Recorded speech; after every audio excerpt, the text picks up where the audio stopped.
I'll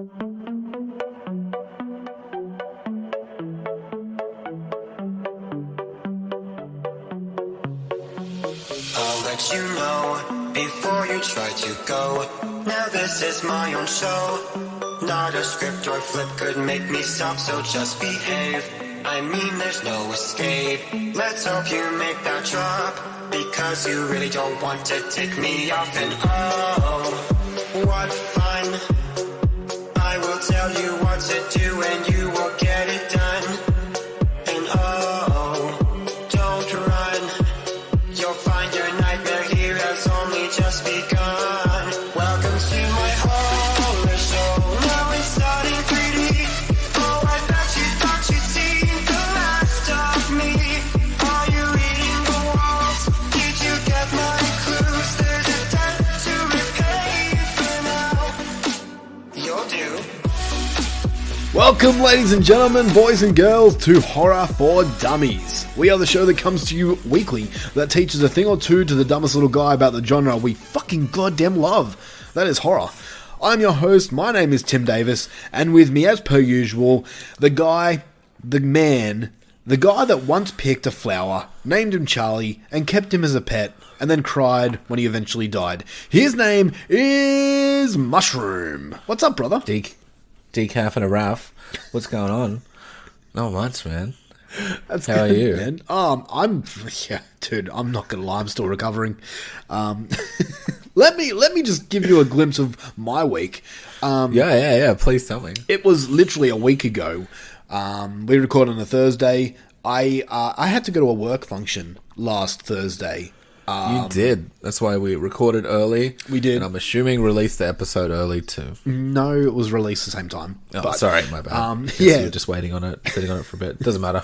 I had a work function. Basically, we did really good at our job. So they took us out for dinner and drinks. We went axe throwing. Hells yeah, you moved that truck equipment. Which- Oh, hold on. I'm actually interested now. Go on. Yeah, we went axe throwing. I've never been axe throwing before. Wasn't really keen at first. Dude, how could you not be keen? It seems like your thing. No, I don't know. Just because there were other options. There was go-karting. There was like drinks at a bar, which I was all for. There was like a fucking all-you-can-eat feed option. Oh, And okay. Maybe that one. everyone voted for something else. No one voted for axe throwing except the manager. But the manager said, "No, we're going axe throwing." So we went. What did everyone else vote for? Strippers? No. Some people voted for this. Some people voted for that. Prostitute and drugs. I was just keen for drinks, man. I just wanted to get fucked up. But no, we went axe throwing, and turns out it's a lot more fun than I thought. Dude, it looks so fun. Anytime I've seen like people do it on the interwebs and shit, Yeah, it's just like, and it's a lot. It's a lot easier than and I then thought. like you pull it back on the rope, and then you get the next predator and shit. Dude, I was about to say that. Like when I was doing it, I full gave the fucking the prey yell, like and threw it. Yeah. But yeah, so we did that, and then after that, we went out for dinner and drinks at a pub that was across the road. And Did work you steal was an paying axe for it. like you would like at a pub or whatever? They were selling them, and I was so Really? I was so close to buying one because they were fucking cool. But what am I going to do with Yeah, an I'm axe? so surprised you didn't. I don't know, keep it in your purse or whatever. No, I'd probably end up throwing it and hitting one of my kids, so I decided not to. You would. But yeah, we went to a Drops. we went to a pub afterwards, and like because work was paying for it, like just whatever you want. So I was just shots. dude. It was like shots. I was like ordering the most random shit, like stuff that I've always seen, but I've never bothered to get because I don't want to pay for it in case I didn't like it. So Self-confidence, please. yeah, so it was about probably 11:30 at night, and I was like, well, pretty much fucked. And Yeah, I know how you get. and mind you, this is a Thursday night. We have work the next day, right? I start work. Whose fucking stupid idea was that? Because they do it because my company that I work for is open 7 days a week. So there's no good night. No, not really. One person's going to suffer. So they thought, well, we're all going to suffer as a team. Basically, the rule is go hard as much as you want, but you have to show up for work the next day. Otherwise, we're all going to tease you and call you a pussy. So, yeah, so it was 11... Standard day for me, then. So it was 11:30 at night. Like, we're all fucked.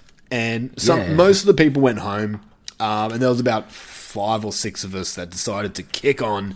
At this point, I was talking to Heather and Scott from the Friday Nightmares podcast. Yeah, I fucking saw it. I woke up on Friday, and it's like, fucking 80 Facebook messages? What the fuck's going on? You know, and then I always, you know, jump in there and contribute, be real social. You're really good. But we decided to go to a fucking silent disco, and... What? Yeah, I had no idea. I thought that was just a big day out thing. No, dude, let me tell you about this, right? So, silent disco is like, we went to this nightclub that I've been to before, and it's just like a normal nightclub where you go and they play music and you dance and boogie and stuff. But this time, you walked in and they give you fucking like headphones, like the big fucking ones that you put over your head. Over ears, right? Yeah. Yeah. And I'm like, what's this for? Is this like a freebie? He's like, what?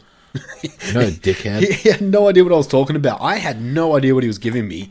And then I realized that everyone around me is wearing these fucking headphones, and they've all got flashing lights, and some of them are different colors.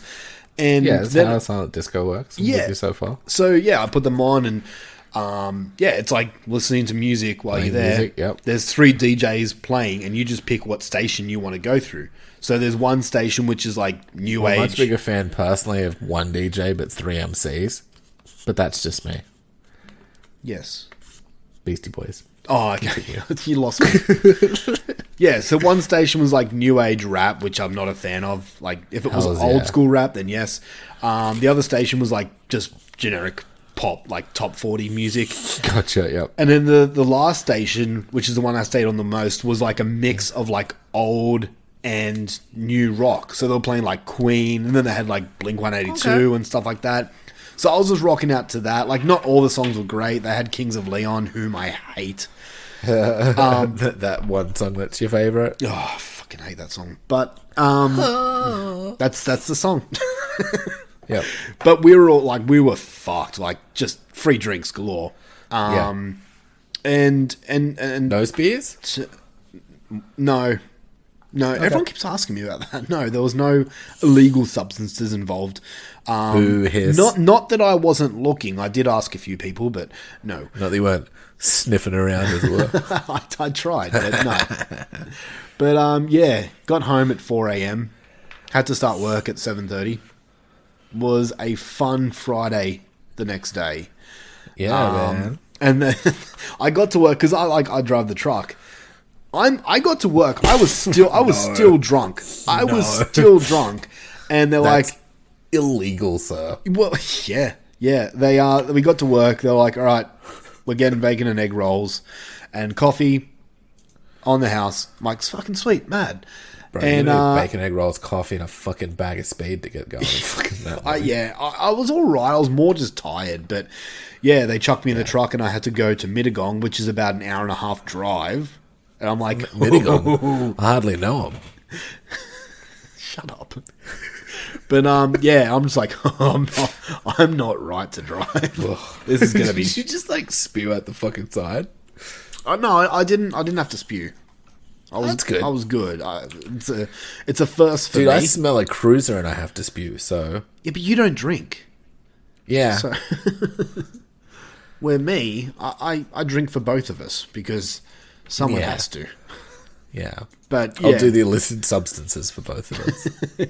But yeah, man, so I'm still catching up sleep from that. Like, I'm not 21 anymore. Like, it catches up on me so much. You've got the hairline of a 21-year-old. Thank you. They got cancer, comedian. But being bald is a choice, all right? All right? Yeah, fuck. Nature's choice. Yeah, fuck off. Anyway, yeah, so that's my week. It was a lot of fun, but yeah, I've quit drinking for a while now. I'm back at the gym, so yeah, all is good with me. Nice, man. Yeah, sounds like you had a fun little week. I did, and then this week's going to be good. I'm going to see Kiss. Oh, legit? Yeah, I'm going to see Kiss on Saturday night. Me and the wife. Nice. Me and the wiffy. Your wife. We're going to see Kiss. Oh yeah. I'm still tossing up whether should I paint my face or not. Go as Violent J. No, that's silly. People are going to look at me like I'm an idiot and like, wrong concert, idiot. I would laugh so much if you just had ICP paint on. I wonder how many people would get it. But actually, like, wear all like a Kiss shirt and shit. Make it real clear you're there for Kiss, but then just do like Violent J face. I wonder if many people would get it, or if people would just be like, did you just make your own face paint? Or the people that would get it would fucking love it. I think it's fantastic. Yeah. I know, I'm thinking about just getting like a black star painted over my eyes because Paul Stanley's the best member of Kiss. They start and you're just like, woo woo. Yeah. I wish ICP would come to Australia again. That concert was so much fun. Oh. Yeah, I never fucking caught him. Oh, dude, they were so fucking good. I was full really ICP face paint all over my face. Yeah. And they sprayed out See, Faygo. that you should have done Kiss face paint. No, because they don't like Kiss. Oh, well, no one likes Kiss. I like Kiss. Kiss are fucking the hottest band in the world for a reason. I saw them last time they came out. I think with you? Possibly. This is my 4th time I'm seeing Kiss. So yeah, that's a lot of money that they've got out of you.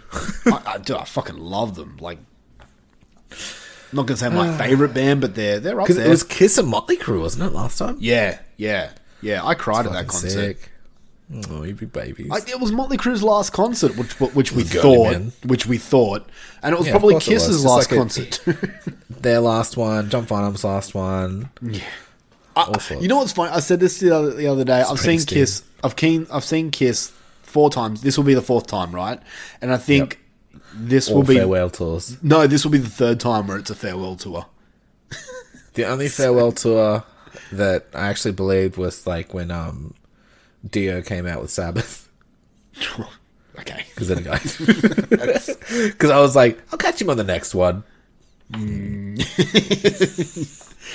Poor you. Yeah.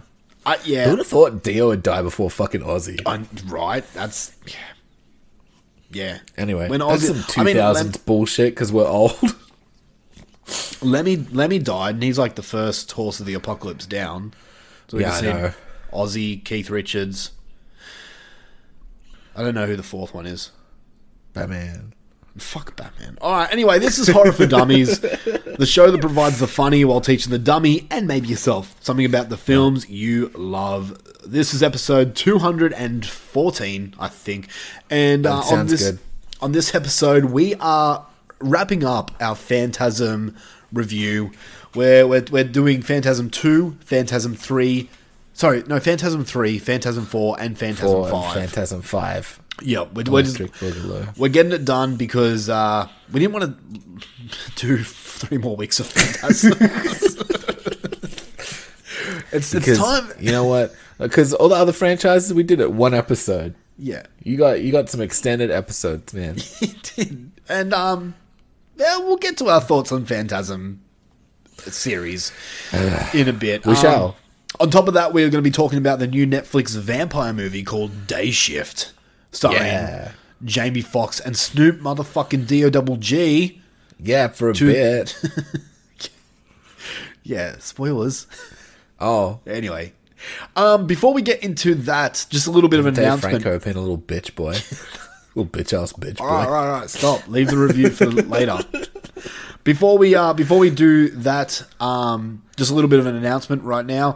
I just want to give a massive congratulations to one of our good friends and listeners and Patreon people. Our good friend Zim Vader and his wife Allison gave birth to their 2nd child the other day. A little boy named Gage. Yeah, congratulations on the double breed. Yeah. Little Gage, fucking sick name. Yeah, man. 2 kids is better than 1. High gauge or low gauge? What? So I wonder if he's high gauge or low gauge. That's a stupid joke. You're a stupid joke. Are you becoming a parent? Because that was a dad joke. I did dad jokes before I fucking could make children. A long time. Shut up. Fuck you. Eat my shit. Anyway, so here's to Zim and Allison. Massive congratulations on your birth of your newest baby boy. Massive. He's absolutely gorgeous, and I'm not gonna be 100% honest here. After seeing pictures of their little one, I now want another one, but my wife has tried to chop my dick off and said no, so that's not happening anymore because I no longer have a penis anymore. Mazel tov. So yeah. So congratulations to those two, and hopefully one day in the future he'll be watching Jaws of Revenge with his dad and saying, "Dad, this movie is fucking sick." I can see it happening. Or he'll use his eyes and ears and be like, "What is this?" Well, Zim likes Jaws of Revenge, so we can only hope that Zim will guide him in the right But direction. everyone hates their parents and like disagrees with them. And stuff. That's true. I'm trying to get my kids into professional wrestling, and that's not working at the moment. My They're kids probably mad into, I don't know. What do you hate? Happy Death Day. Yeah, they're mad at Happy Death Yeah, probably. No, honestly, I think they actually like it because they watch stupid YouTube clips of like horror icons dancing and stuff, and for some reason the fucking baby face thing from Happy Death Day is always included with Freddy and Michael and Leatherface. Yeah. And every time I watch they're it, all icons. oh fuck off. Fucking stupid Icons. fucking Happy Death Day. I hate that movie so much. It's fucking dumb. The character's name is Tree. Like, fuck me. Just call her Teresa, not Tree. Fuck that movie. I hate it so much. I like Tree. I think it's clever and original. It's different. Oh, Christ. Says you, Mr. I make dad jokes when I'm not a dad. You don't have to be a dad to make dad jokes. Yes, you do. That's why it's called dad jokes. Otherwise, you just look like a pedophile. You think you think that's how they do it, huh? They're like troll preschools and they're like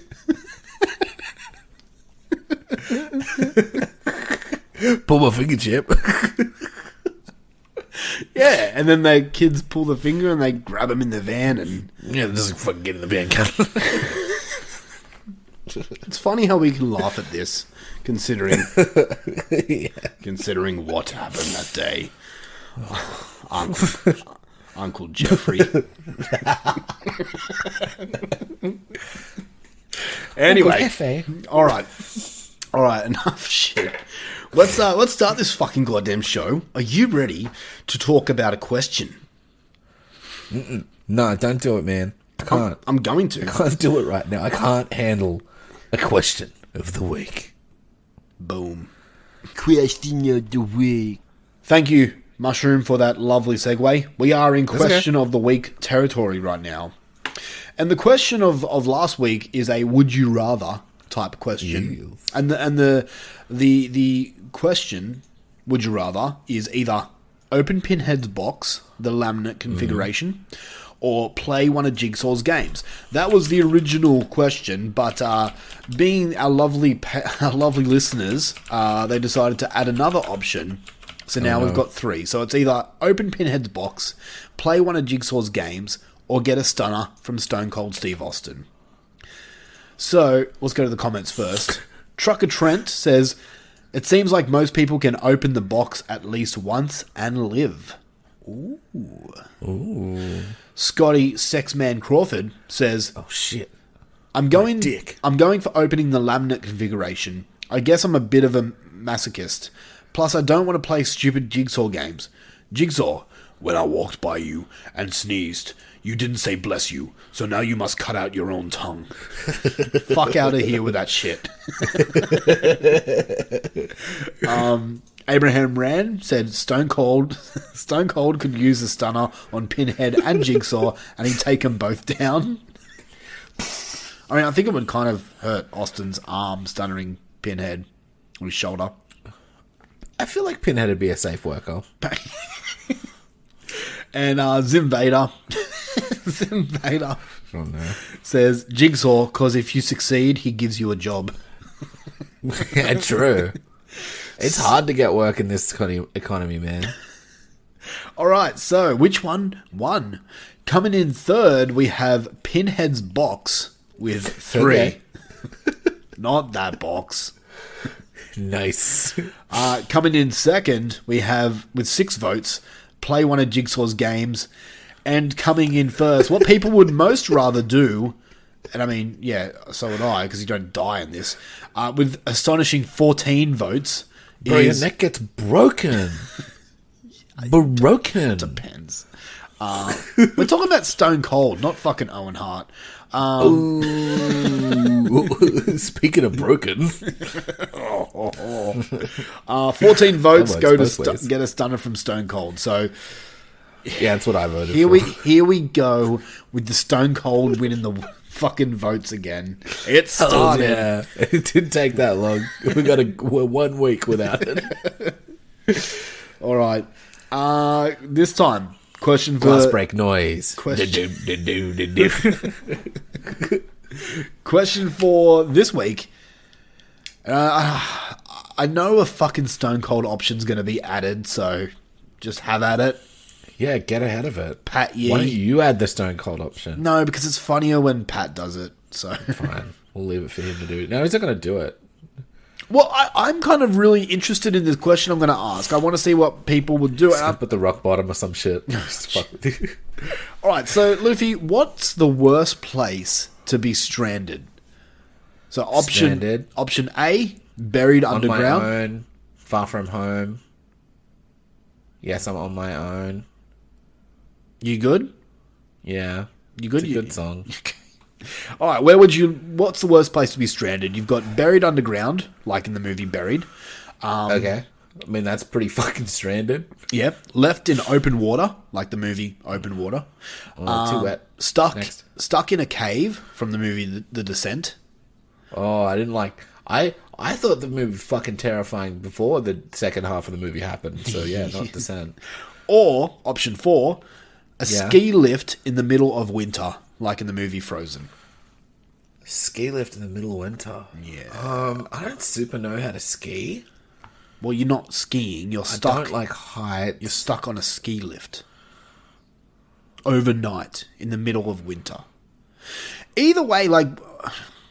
How big's the drop? Like, you Like- die? You'll die. You won't die, but you'll be hurt. You need to watch the movie Frozen. I'm going to make you watch that one day. It's a really good movie. There's someone with Elsa and shit, right? Huh? Elsa? Yes. Yeah, and Olaf's there, and he's like, Yeah. I love summer. And he's a fucking snowman. You dumb know. cunt. He's an idiot. He'd be just a puddle with a carrot or some shit. You do see Fucking that in the moron. movie. Josh Gadass sounding cunt.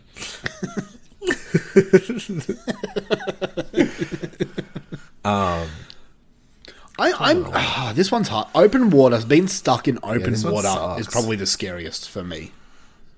You don't know what's down there. There could be a great white shark, or there could be a fucking Cthulhu, or something. Yeah, but you get all pruny. I think bury me underground, man. Yeah. Yeah, because that way I'll die the quickest. I'm not getting out of any of these.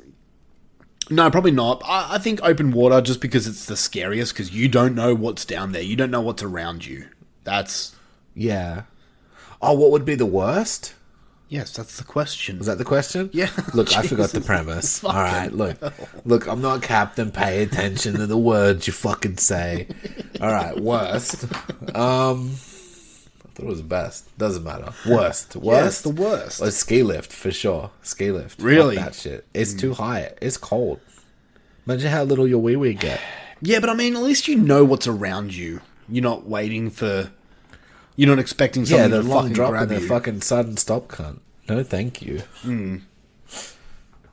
Yeah, but then at least you know, like, at least if you can survive the night, you'll be good, because there'll be people the next day. But like open water, you don't know how long you're out there. I wouldn't survive the night for sure. Yeah, neither would I. But some people might. Anyway, that's your I'd be options. frozen. That's your options. Get it to us on the Facebook I get it. page. What do you get? I said I'd be frozen, and then that's the name of the movie. Oh my god. No, it makes sense. All right, it's time to talk about fucking movies. Let's get into it. We're going to be talking about Phantasm 3, 4, and 5. We're wrapping up the Tall Man's Legacy right now. Mushroom, are you ready? Are you ready to be done with this franchise? Bro, I'm ready to have like a fucking ball come and fucking that shit out of my brain, bro. You know what? I was ready for this franchise after part 2. And then other movies happened. This is a feature presentation.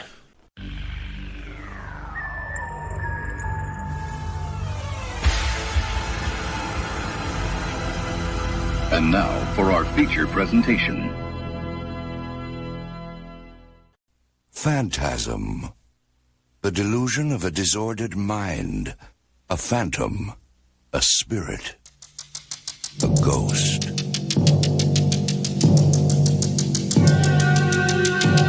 For most of his life, a young man has been pursued by a sinister force. Now he must learn the secret of the ultimate evil. Now it is time for you to come back to me.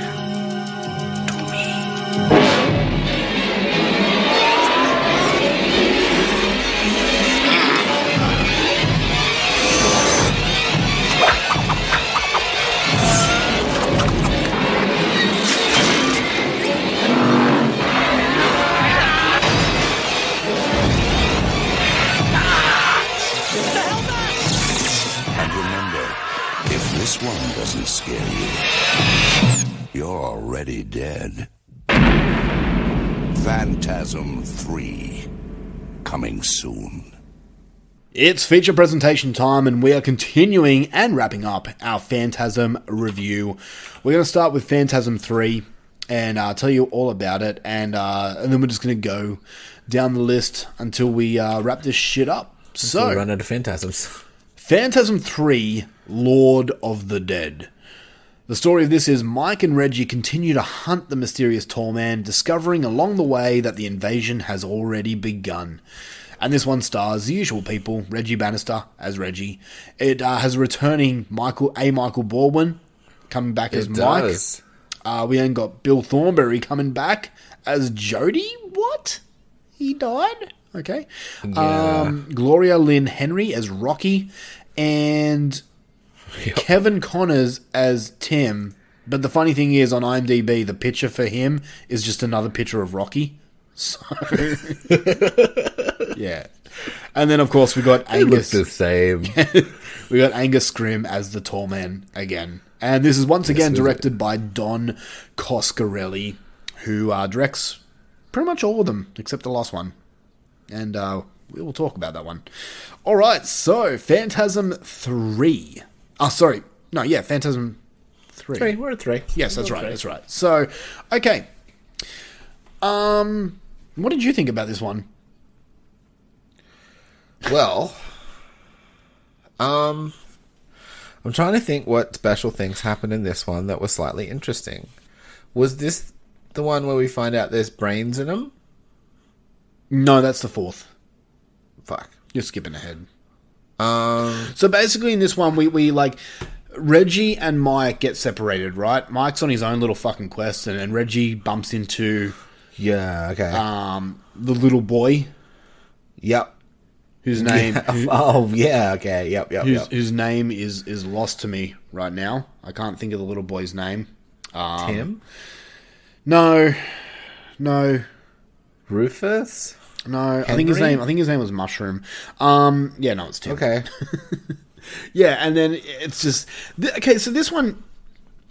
I'll just get my opinion quickly so it kind of gives you a memory. Yeah, thank you. I'm going to be honest, man. I enjoyed this one. I enjoyed part 3, dude. It was kind of in the same vein as the second one. I still think the second one's better, but I had fun with this. I was pretty hooked into this.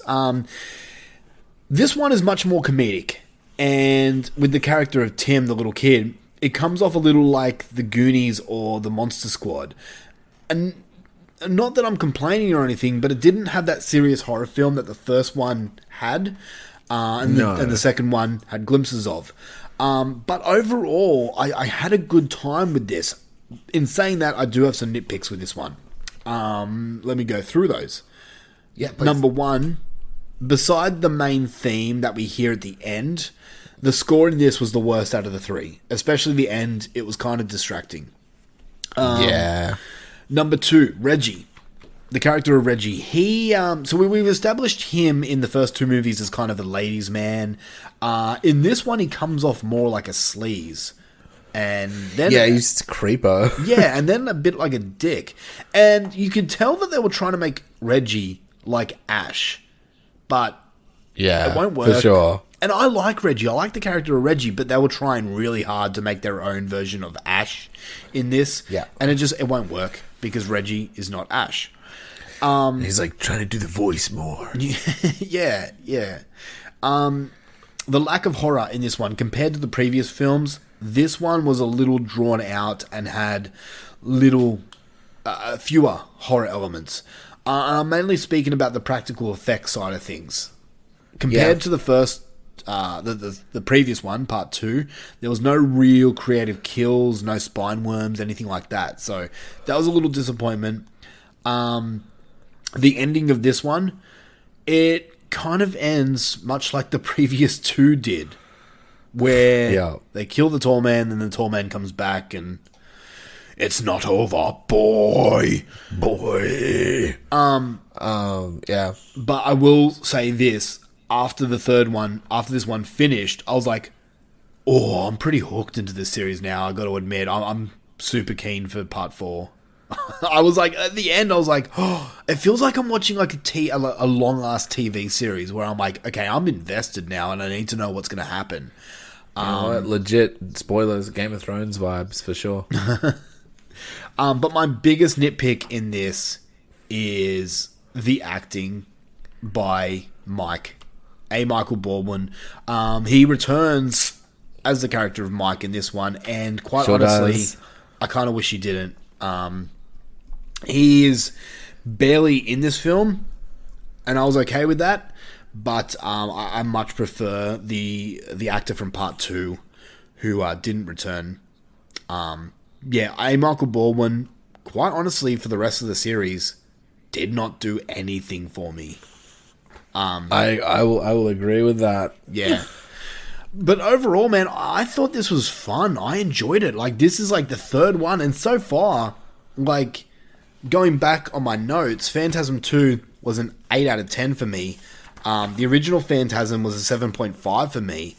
And this one here, I'm giving another 7.5. So I'm like, holy shit, this franchise might be fucking decent. Like, so far, like, 3 films where there's nothing below a 6. Or even below a 7 for me.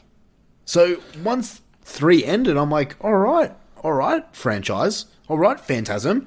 Let's see. I want to know where this shit is going. Bring it to me. Let's do this. And I'm really happy we decided to do all of them so I could just smash it out, because after this, I wanted to know what was going to happen after part 3. Yeah, this one was definitely like a lot more drip feeding you information and shit. Is this the one with sphere titties? Oh shit! Or is that the next one? I remember. Look, man, I like. They're all molding into one for you. I can tell. They are. I'll start off with my score. Because then I can at least work backwards. Yeah. Of why I gave it. I gave it a 7. I know I gave it a low 7. Okay. So I think the same as the second one. For me, Yes. Wow. which I did enjoy. Like, I enjoyed this one. It was just, I think I was still in at this point, you know? Yep. Like you were saying, I was like, you know, getting drip fed information, and I was still like, okay, so that's all right. You know, maybe it's all coming to a revelatory point. Mm-hmm. Yeah, I agree. Like, Rocky's fine in this. She's cool. He has all those weird dream sequences again. I think that was this one, right? Where, like, Mike comes to him in the dream and shit. He's like, hey, man, I'm fucking this chick. See, now they're all tying in together for me. Maybe that was the 4th as well. No, because it was fucking Rocky. Oh, that's right, yes, And then yes. Mike appears in the dream, right? Yeah, and we see Rocky's tits, and Yeah. Nice. Yeah. Yeah, this one still had boobs in it. Yeah. Yeah. Like, this was the last one with boobs in it. I think so, yeah. And then I think I remember enjoying some of the kills. Legitimately can't tell you what they are, but I think there were some cool ones. I sort of liked the kid aspect. That was sort of fun. Sort of like Kids on Bikes vibes. Yeah, exactly. It was like the Monster Squad and Goonies type of thing. Yeah, super 80s-y. This one was fun. But again, still don't know a lot about what's happening, what he's doing. And then the whole thing where I think this is where Jodie starts being a mustard man. Yeah. Okay. So yeah, Jodie comes back, and it's like, what? So this movie still has questions, and questions that I'm because still. you see him like working on his brain and shit. And is this where? I think this is where you discover that. I'm pretty sure this is where you find out that the brains are in the spheres, or it could be the next one, or maybe you find out that they're using the bodies in this one. Yeah. That the tall man gets their brains out, puts them in the spheres, and uses their bodies for the little dudes. Possibly. You're possibly right. But we still don't know what he does with the portals and shit and all that kind of shit. No. Yeah, there's still no answers as to what the tall man's motivations are, or what his goal is. And spoilers, there never is. Oh, that's right. This is where this is the one. Sorry, I'm like reading. You're reading the plot on Wikipedia, aren't you? Yeah, I'm trying to figure it out, man. They've all melded together. I'm sorry, dude. That's all right. This is the one where he talks to the sphere. So this is the one where we find out there's a brain inside it. Yeah. Okay. And it has the good sphere because he's carrying it around with him the whole time. Yeah, the Jodie it gets fucked up. The Jodie sphere. Jodie sphere. Yeah. Yeah. Yeah. So this is where we find out that the brains go in the balls and the bodies go in the fucking thing. Yep. But yeah, and Tall Man still run around doing Tall Man shit and whatever. But yeah, look, this one was more fun. This is like sort of a road trip movie. Yeah. As well. Like like thinking about it, it feels very much like what it is, which is like a middle movie. It does. It just pushes the plot along a little bit more, but it's very much not a conclusion to anything. No, yeah, you're right. They definitely had plans for a sequel after this, and I mean, we'll get to that in a second. But I mean, let's just quickly talk about the character of Tim in this, the little boy. I really liked this kid. I thought he could fucking kick ass. He was cool. But he's the one that gives the little dwarfs an actual title and calls them lurkers. Which they completely abandoned after this movie. Yeah, and they also call the spheres sentinels. Again, in this. Completely abandoned. Possibly.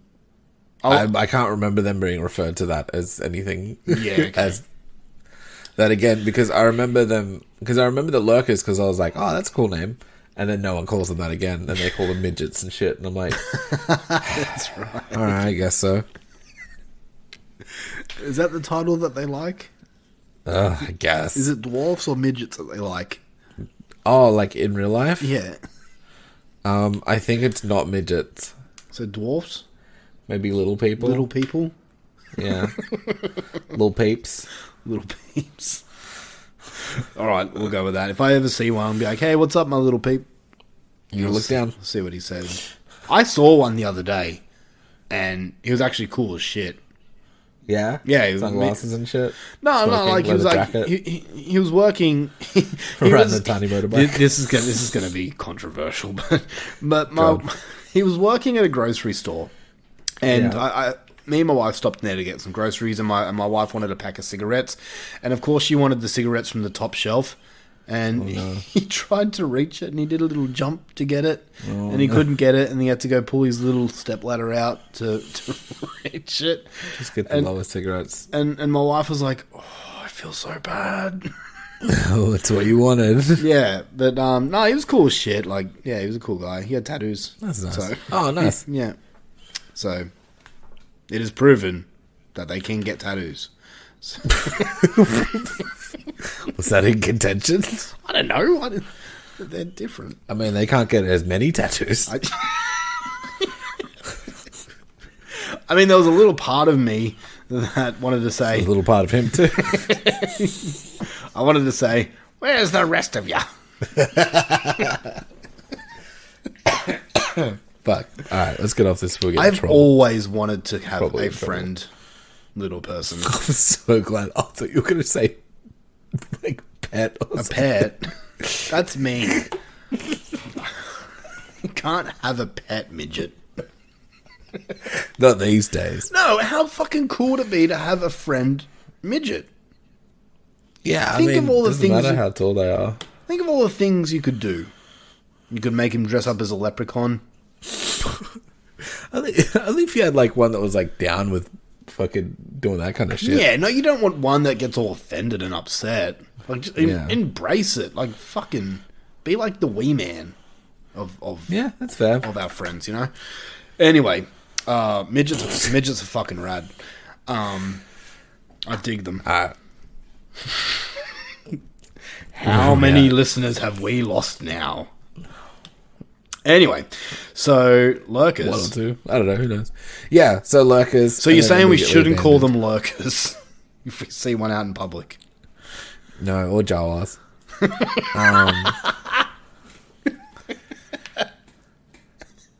Holy shit.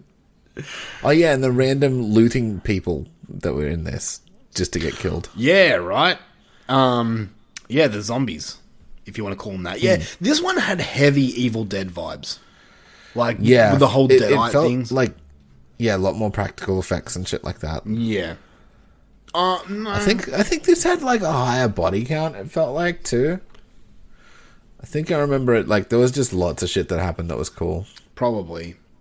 I don't know. I generally like this movie. Would I watch it again? I mean, I probably wouldn't watch this franchise again. Yeah, I wouldn't really tuck into a Phantasm again. But, I mean, spoilers. I'm only going to watch the first 3 again. So, Yeah, okay. That's fair. That's fair. yep. This was the last watchable one for me. Yeah, I agree. A little bit of interesting trivia here. An alternative ending was filmed but not used. Reggie and Tim travel up to the wild regions of Alaska. Reggie digs a small hole in the ice and Tim places a little case containing the tall man's gold sphere inside. Subsequently, Reggie puts a metal plaque over the hole and seals it up. The plaque reads, "Here lies the tall man, rest in peace." Reggie then says, "Now all we have to do is worry about global warming," and they walk off. So, I'm guessing maybe there was plans to wrap it up after this one, which they did. And then they changed the ending. Yeah. But I'll admit, like, the ending of this, like, had me hooked to get into the next one. So, yeah. Yeah, okay. So, we're going to, I got nothing else, my dude. Cool. Yeah, it had some cool kills in it. It was alright. It was more Phantasm, basically. Yeah. What did you give it out of 10? 10.5? 7.5. Yeah, I'm giving it a low 7. Okay. A zim minus, if you will. Old Zimmy. Alright, well, let's listen to the trailer of Phantasm 4, and we'll be back after this. Oblivion.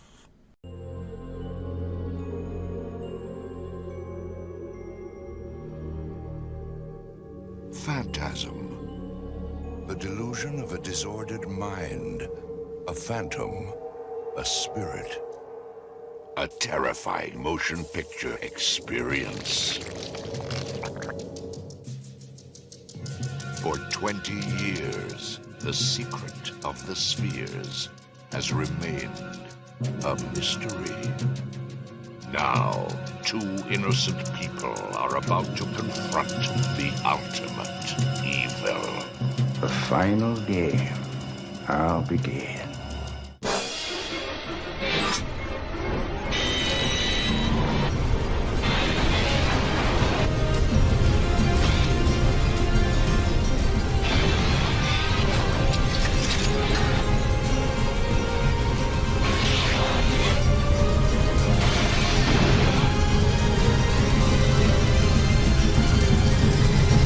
Sci-fi horror with balls. Phantasm 4. Boy.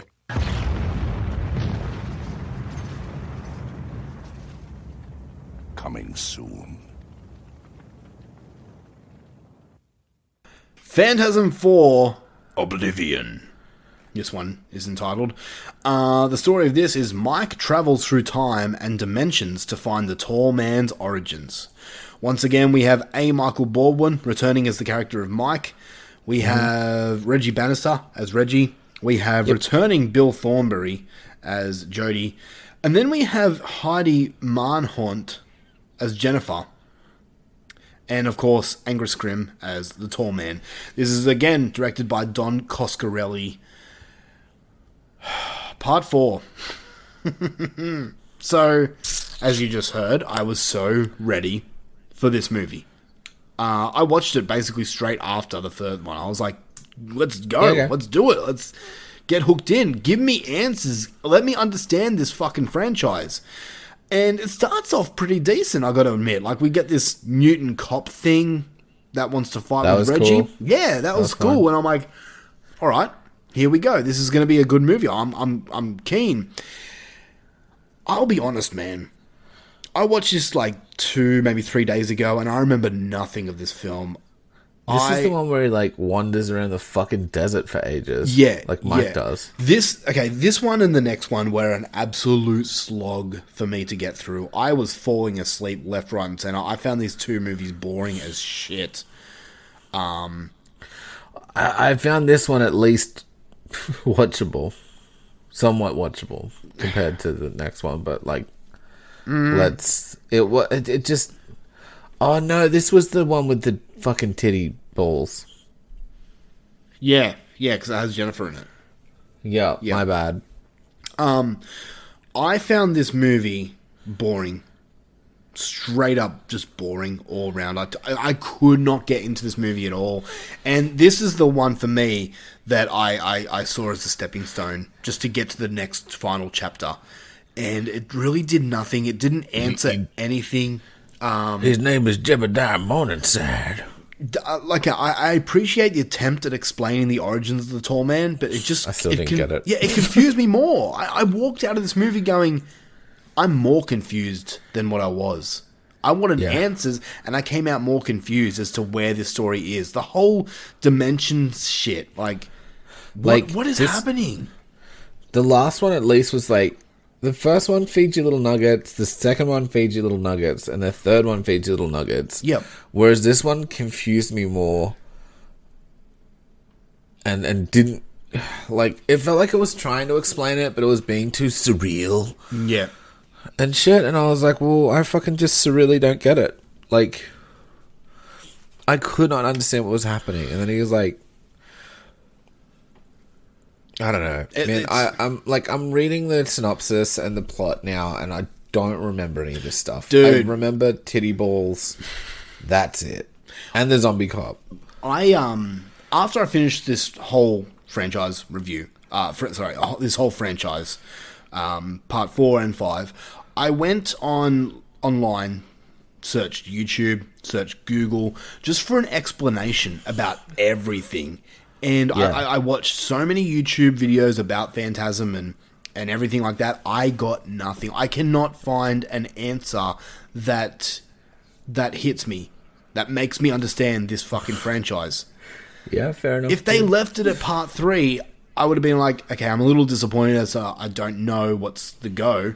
But now I'm just angry because I'm like, what the fuck? Like, what is everything? This whole dimensional shit. Is Phantasm basically the horror version of Doctor Strange? Is that what we're getting? I guess. Okay, I'll say some good things about this movie.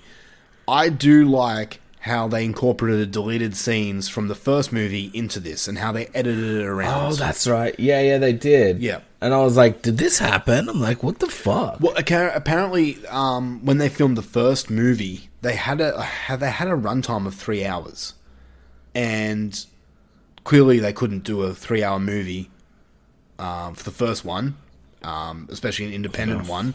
So they had to cut fucking another movie out of it. So I like how they reused the footage to put in this one, and I think they edited it really well to make scenes somewhat understandable. Somewhat. Yeah, okay. And I think it fit with the movie that they were putting together.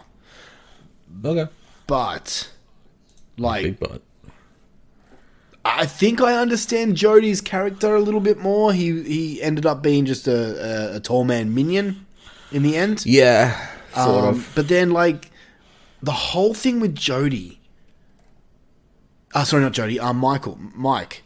Tall man put a sphere into his head. What for? And then he pulled it out, right? What for? I don't understand why. I don't know why either. And then... And like, if... So, like... The mustard people are his minions, right? The mustard people. Yeah, I believe so. And then, so he made Jodie into a mustard man. That's never gonna be funny. It's never not gonna be funny. Oh.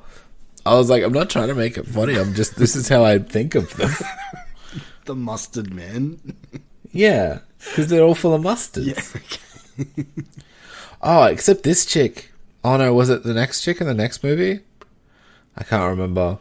One of the chicks got like attacked and she was mustardy, but it just looked like fucking piss. Yeah, that's that mustard that you get at the top when you open the bottle and it's just water. Oh yeah, but it looked like blood and piss mixed together. I was like, ugh. Oh, it's the Metallica's Load album. Nah. Yeah, true. Fucking. Yeah, so he was a mustard man, but then he stopped being a mustard man. Like he's not like a mustard zombie like the other ones were. Every time you say mustard man, I think of fucking Rake Yong from the early CKY videos. Oh, what did he do? He hated. Remember, you know, like Bam Margera's friend. Yeah, I know Rake. Yeah, he fucking hated I don't remember mustard, mustard. and they made that. Oh, yeah. and they made that song, Mustard Man. No, I don't remember that. He hated mustard, and they used to throw mustard at him, and he'd go fucking crazy. That sounds right. Yeah. That sounds correct. Yeah, I just didn't get it because I thought the Torment uses the bodies and cuts them up into the what's referred to literally in this plot synopsis as dwarves. They prefer little people. And then uses the brains to make the spheres, or the sentinels, or whatever the fuck they're called. Yep. Again, literally, only that one movie, when they name them, they call them spheres. I mean, sentinels. Sentinels, yeah. And then... But if you get a sphere inside you, you become a mustard man? So did all the mustard mans have spheres in them?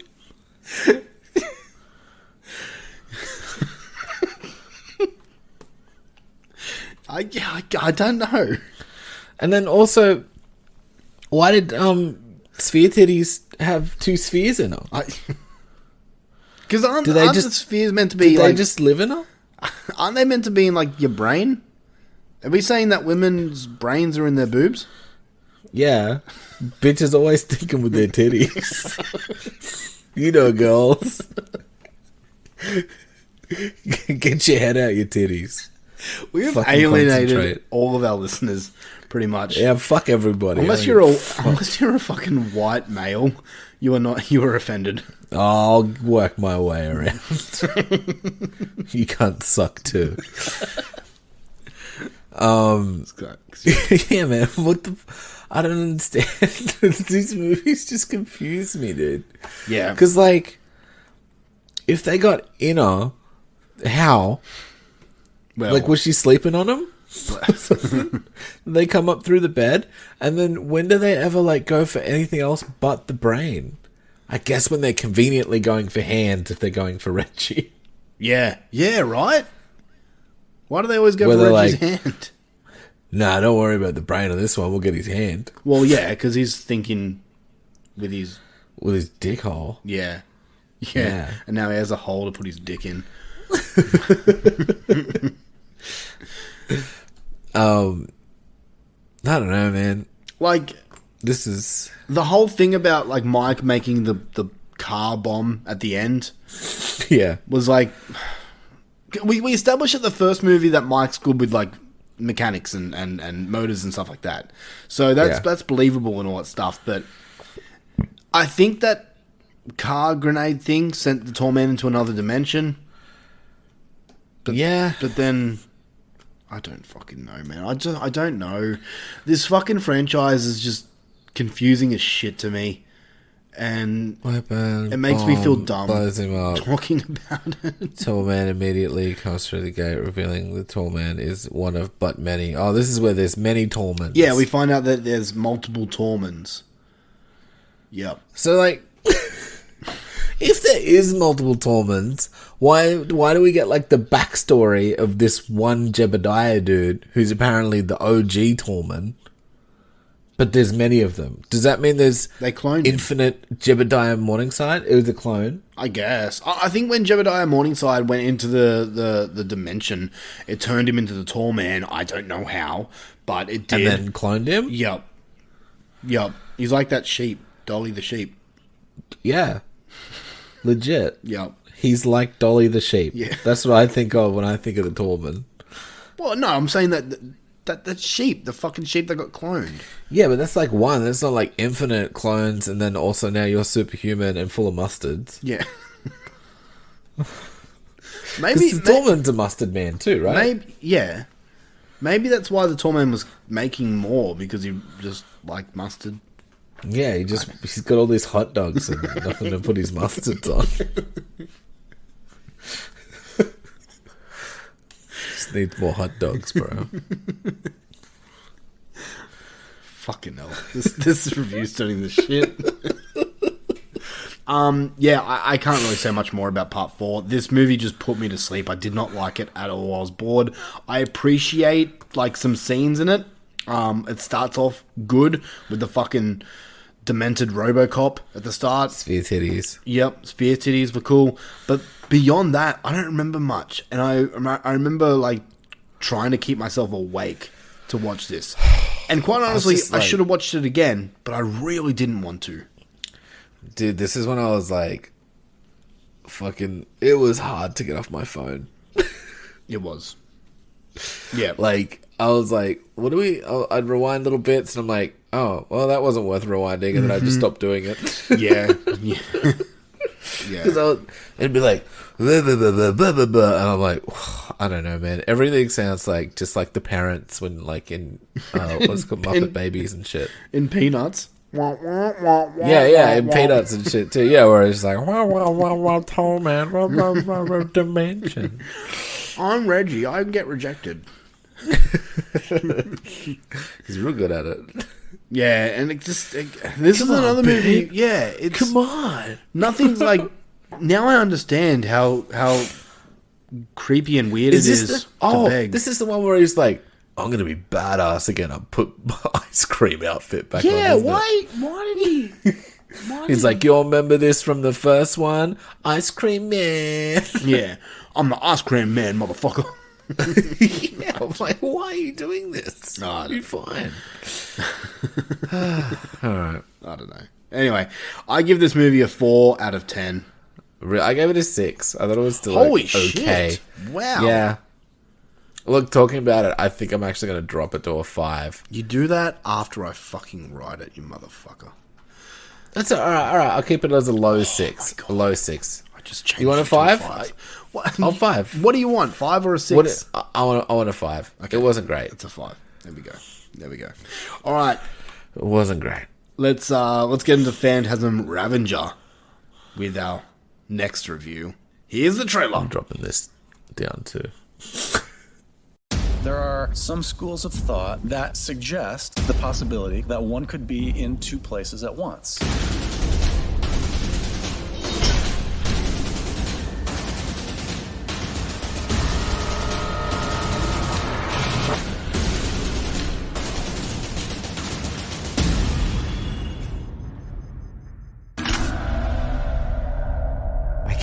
what's real anymore. So I wander, following the tall man's path of destruction. One eye out for those spheres, and the other for him. He is clearly delusional.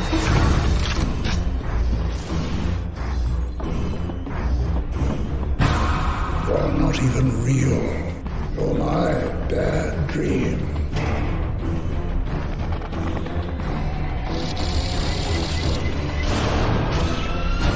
Stay out of my way.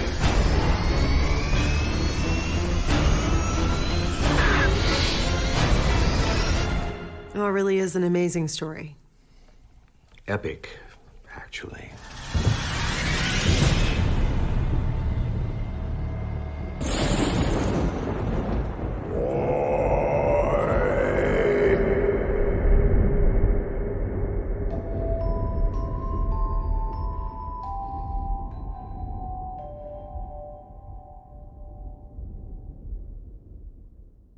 We are wrapping this up with Phantasm Ravager from 2016. Just give me a second here. Phantasm 4 came out in 1998, and it took them until 2016 to come up with the last one. Well, meant to be the last one. We'll see. Yeah, we'll fucking find out. This one has the return of A. Michael Baldwin as Mike, Reggie Bannister as Reggie. We have Dawn Cody as Dawn. We've got Bill Thornberry coming back as Jody. And for the last time, definitely ever, we got Angus Grimm as the tall man, because he died not long after this movie came out. Oh, shit. So, yeah. And a little cameo from the character of Rocky in the end. This is directed by David Hartman, so this is the only one in the franchise that was not directed by Coscarelli. It's about damn time. What marvelous directing this was. I'm just going through what directorial credits this guy has to his name. Toilet, the movie. He did 20 episodes of Godzilla, the series. Okay. Astro Boy, Jackie Chan Adventures. What else we got? The Call of Echo Mountain, which...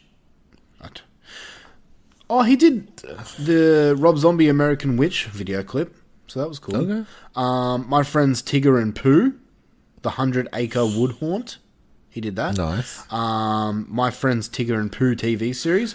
Transformers Prime, he did 65 episodes of that. Yeah. A lot of cartoons. He's done a lot of cartoon series. I think this is like his only movie that he's done. Apparently, according to all accounts, David Hartman is a fan of Phantasm. And I think that you can tell that he tries his hardest. But the biggest... Yeah, I didn't get that vibe. The biggest problem with this movie is it has absolutely no budget. Nothing. The plot synopsis on IMDb for this movie is the final installment of the long-running Phantasm series. That's all it says. What a plot. It gives you absolutely nothing. Do you want another plot? Sure. From Claudio from Brazil. He says, Reggie is wandering through the desert seeking out his friend Mike and the evil tall man. Along his journey, he's hunted down by the dangerous fears and stumbles upon the gorgeous Dawn. Out of the blue, he finds himself in an institution with Mike explaining that he has dementia and there is another dimension. Where is Mike? What? Okay, man. I'm going to say this, and you might be shocked. I preferred this one to Part 4. Because this one was at least entertaining. Not for maybe the good points, but at least I was somewhat more awake for this one. Okay. Is it a good movie? No. Is it worth a watch? No. This movie is as soon as it started, I'm like, oh no, they went downhill bad. You could tell straight away with the cinematography and everything like that this movie is one of those. Bro, it's like Anaconda's Blood Orchid vibes. Yeah, man. it's Or like Anaconda's versus whatever, like Placids, man. Yeah, it's Asylum level productions, basically. Yeah, it was fucking terrible. The CGI in this movie is like sticks out like dog's balls. Especially the Sentinels, the Spheres. Yeah, dude. They look horrible. And the Megaspheres, what the fuck? Oh, we'll get to it. There is so much of this movie that's shot behind a green screen that just looks so out of place. You know what? My kids have been watching a lot of Shark Boy and Lava Girl lately, and that movie is 90% of it. It's shot behind a green screen, yeah. But it's a kids movie. You can get past it, right? This is not a kids movie, and this is bad. I'm not saying that Shark Boy and Lava Girl is good. It's not. It's a shit movie, but. Here's the other thing too. Like, even if it looked great, like even if it looked fantastic and had shit looking how they wanted it to, what the fuck is even happening in this movie? Right? Okay. So explain to me one thing. There is 3 different Reggies in this movie. We have Dementia Reggie, we have Apocalyptic Reggie, and then we have normal Ice Cream Man Warrior Reggie. Yeah. Which one is real? Or, I don't know. Or is it just different dimensions of Reggie? I don't know, man. And also, like, I just kept being like, the tall man kept being like, do you want your family back? And he's like, no, just give me my friends. Yeah. And I'm like, do you hate your kids and wife that much? I'm like, also, when did you have a kid and wife? What's happening? In part 2. He was taking Mike to see his family and introduce him because they were saying, oh, they'd love to meet Uncle Mike, and then the house blew up. Yeah, that makes that more funny now. It's not funny. Stupid wife and kid. Wow, fucking hell. I thought it was just his house. No, yeah, I was devastated when it was just his house. Now it's funny. You think it's funny that his family blew up? You're morbid. Yeah, it's funny. You're like an angel. Well, because That's previously morbid. it was just an asset, which was devastating. Do you know how hard it is to get an asset in today's economy? Well, it wasn't today's economy. It was the fucking 80s. Yeah, but like just seeing a house get blown up, I'm like, I could have had that house. You know, that house was being torn down anyway. So, yeah, I guess. But yeah, there is just so many like timelines in this movie that I'm I don't know what I'm following. What am I meant to like? What's real and what's not? Like, what is happening? Yeah, and they all look terrible. And then like Mike's in some of them, and he's not. And they all blend together, and he's like, "Oh, the nurses and shit become the fucking." Like, I guess zombie dudes at the end, and he like shoots them and shit. And I'm like, did he just kill those fucking nurses and that doctor? That's which like, would have been a cool like twist. But then like, how does Reggie get the gun? Because Mike throws it to him from another dimension. And then like the tall man, and then the Matrix of tall mans, and then like fucking like just I don't know, man. Like he's like, oh, I'm toying with you. Blah, blah, blah. I could have killed you long ago. Yeah. It's like, okay, well then, so he's never really had a chance the whole time. Like, what the Yeah. And then we're introduced to a character, another little person called Chunk. I forgot. I completely forgot to mention. Chunk or whatever. I think it's Chunk. Chunk? No, I think I heard Chunk. Let me just go through. No, it is. Yeah, it is Chunk. Played by Steven Jutras. Did you catch the post credits? Yes. Because I almost turned it off and I was like, click through. And then I was like, oh, fucking Rocky's in it for no reason? Yeah. And then I looked up Rocky then, and she's been in 4 movies. Oh, really? Yep. Well, there we go. Okay. She was in Phantasm 3 in 94, Devil's Advocate in 97, Horse Whisperer in 98, and then this. Wow. Okay. Anyway. Yeah.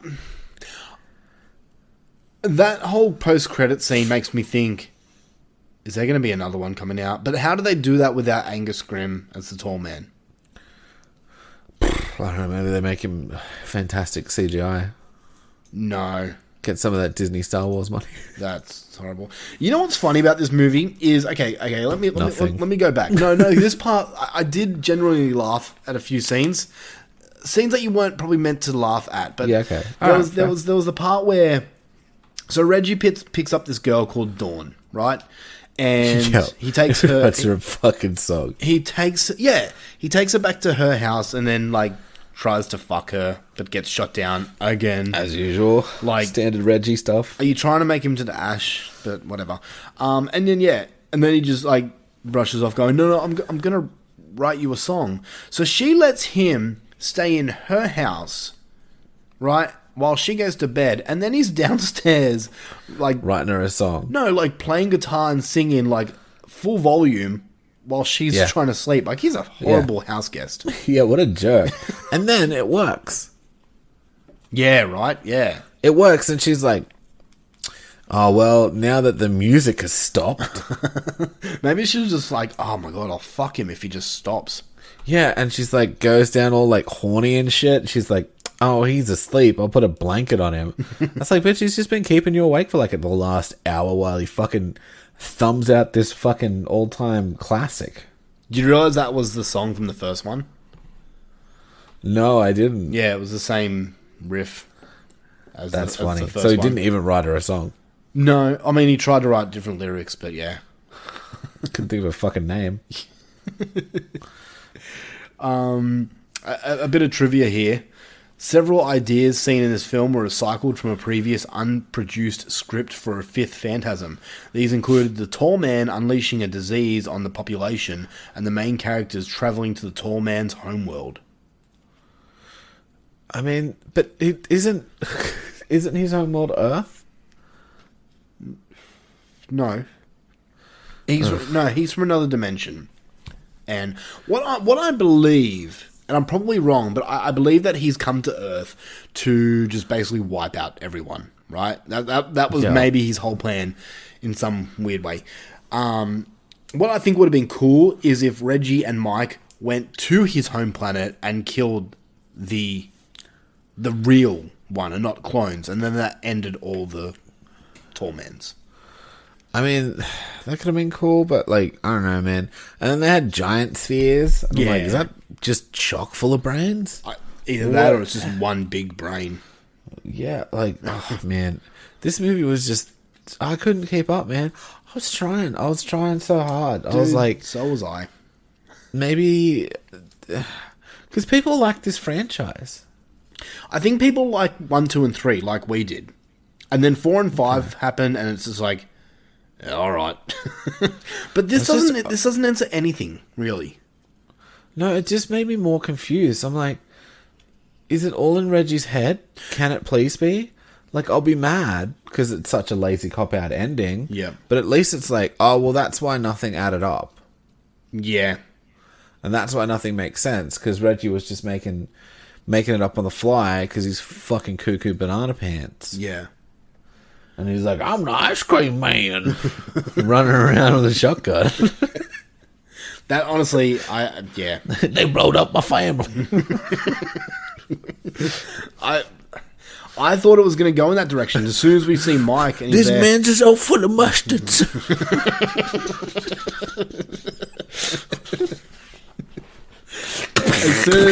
As soon as Mike says, Reggie, you have dementia, I'm like, No, they're not actually doing it. They're not. This is not the thing that they're going to do, I is thought it? they might do it too. And then it was like, nah, fucking 12 other things have happened. Yeah. I'm like, what is happening?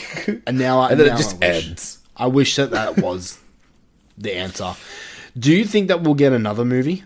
Honestly, I mean, if we do, I'm not watching it unless we have to watch it. I'm gonna make you watch. Well, and I hope we don't get one. I wonder if they'll ever. I don't want to see Phantasm VI. Do you reckon they'll ever reboot it though? A reboot would be cool. It has like the franchise as a whole. I'd be down with a reboot, but just explain some shit. Yeah, please. like the franchise as a whole has some cool ideas and some good stuff to it. Tell me why they're full of mustards. I can tell you that. It's just their blood. It's like how Predator's blood is like green yellow. Yeah, but how does he make a man who's full of tomato sauce into full of mustards, man? Yeah, I don't know. Because Jodie's supposed to be all full of tomato sauces, but he's now mustards. Yeah. I don't know. You got They me take on his that. bloods out? I guess. They make him bleed his own bloods? I guess. I don't know. I don't fucking know, man. I don't know, man. I don't know either. And then how does fears work into things? And how does this happen and that happen? And I get it's cool to have like a mystery box kind of approach where you're like, you know, don't explain everything. But there was so much not explained that it's unsatisfying. Yeah. Blech. I don't know.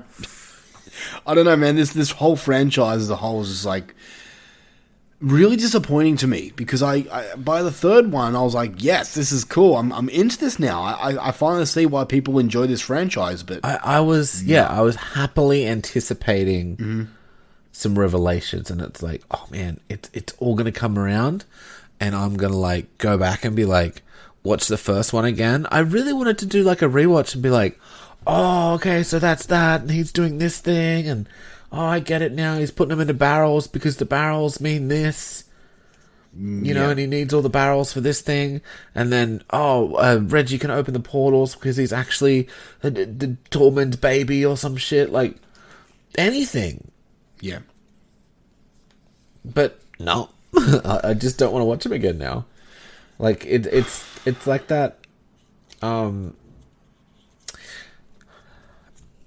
Look, I'll refer back to Star Wars, where I'm like, the prequel trilogy, I didn't super like when I first watched it, and then I saw a bunch of other stuff where, like, more shit got explained, like in Clone Wars and stuff like that, and now I actually quite enjoy, with all their flaws, the prequel trilogy, but when I rewatched do we even get to rewatch the other ones?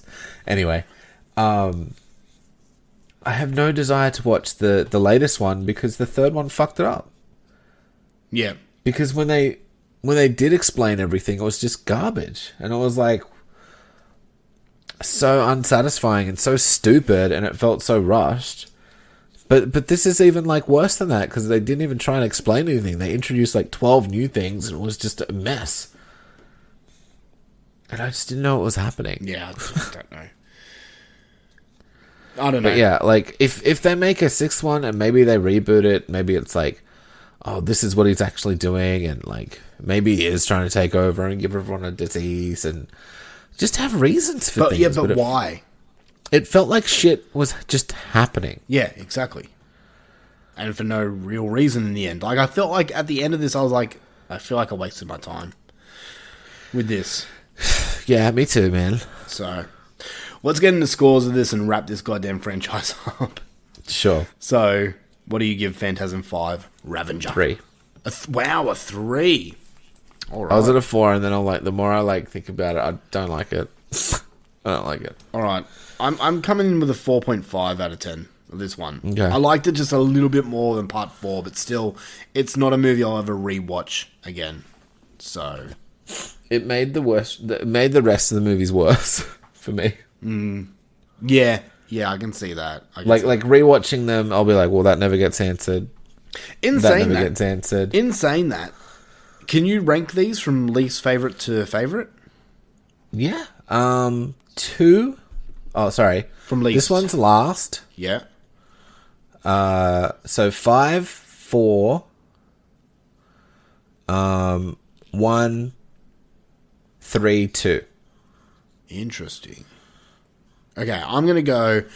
My least favourite's Phantasm 4, then Phantasm 5. It's a toss-up between 3 and the first.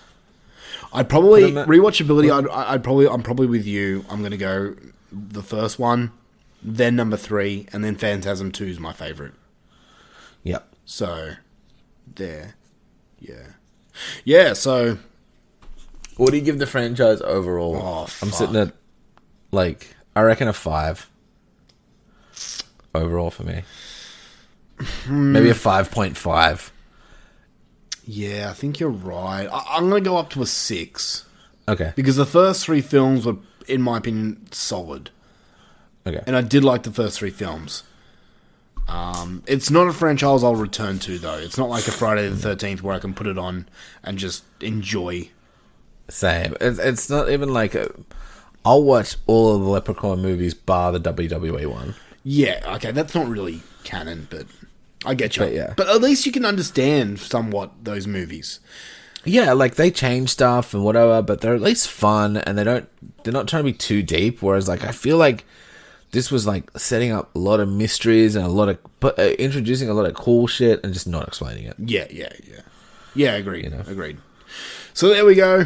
Randy Blandford, thank you so much for your Thanks, Randy. Your patronage. Hey, look, like it or hate it, we at least love fucking reviewing shit. Yeah, and if you can explain this franchise to us, please, we want to hear from you.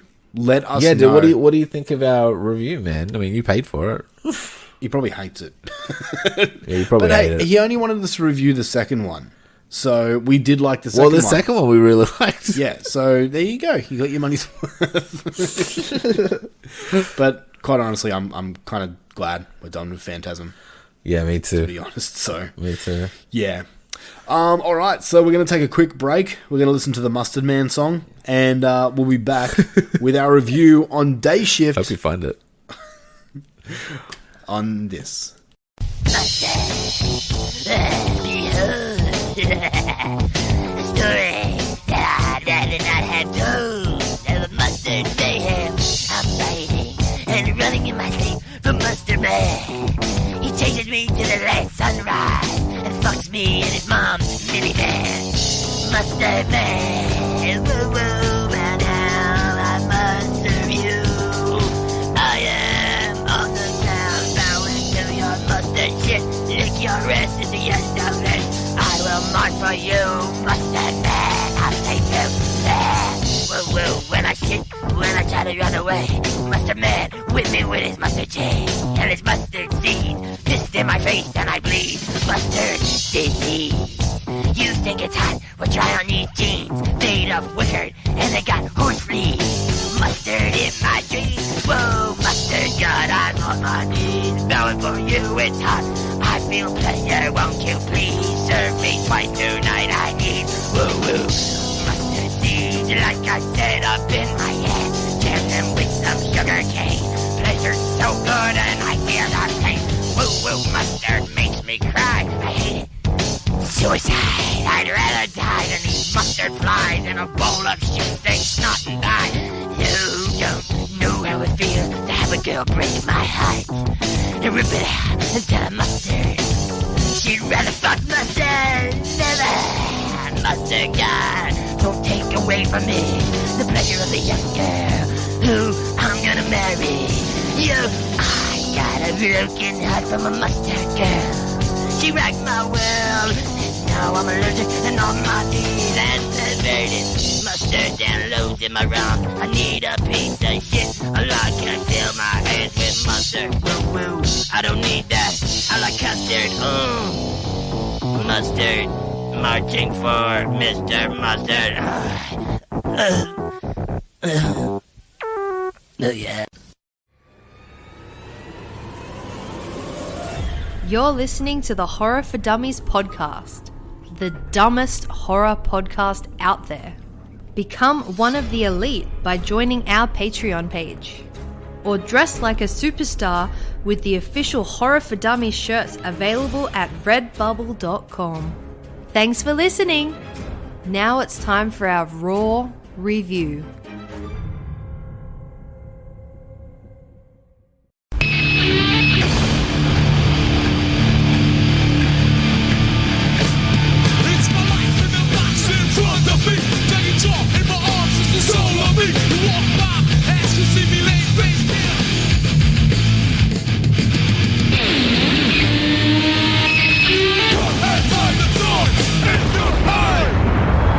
It's time for our Raw Review, the segment of the show where we review the newer movies that have just come out, and we tell you our opinions and if they're worth watching.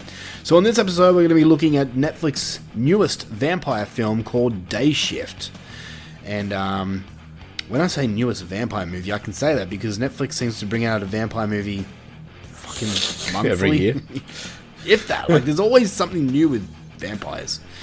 So this one stars Jamie Foxx as Bud. We have Dave Franco as Seth. We have Natasha Lou Bordizzo as... Wait. Did I just say something? Oh, this actress is Australian. She was born in Sydney. Cool. Her name is Heather. We have Megan Good as Jocelyn. Heaps of different people, and we also have Snoop Dogg as Big John Elliott.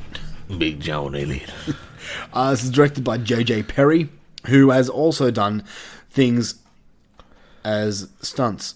He's a stunt dude, and he's done stunts that on, like, fucking makes a lot of sense. Yeah, he's done like stunts for John Wick 2, Fate of the Furious, Warriors, The Rundown, Machete Kills, Olympus Has Fallen, Total Recall remake. Oh, SWAT.